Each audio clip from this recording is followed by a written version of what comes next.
Kung gusto mo, naiisipin ka pa rin ng mahal mo kahit hindi kayo okay na dalawa ng partner mo. Ngayon, may ituturo ako sa inyo na ritual upang pakakaisipin kanya kahit hindi kayo okay na dalawa. Ito'y napaka-epektibo at napakadali pong gawin basta dapat 100% ang paniniwala mo sa mga ganitong pamamaraan. Pwede mo ito gawin sa kahit na anong araw o oras na gusto mo. Ang gagawin mo lamang, pumunta ka sa tahimik na lugar o di kaya sa loob ng kwarto mo kung ikaw ay nasa bahay lang. Umupo ka saglit, ipikit ang mga mata mo. Pakaisipin mo ng mabuti ang target o ang mahal mo. Mag-focus at mag-concentrate ka at sambitin mo lamang ang mga salitang ito. Pangalan at apelido.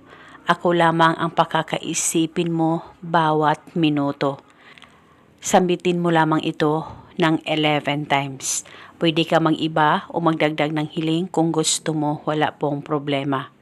Ito'y napaka-epektibo at makakatulong ito sa relasyon ninyong dalawa ng mahal mo, lalong-lalo na hindi kayo okay na dalawa ng partner mo. At ikaw palagi ang magiging laman ng kaniyang isipan. Basta itong ritual ay gawin sa mabuti, gawin sa tama, at hilingin ng buong puso.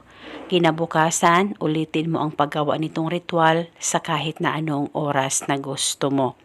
Gawin ito hanggang kailan mo gusto.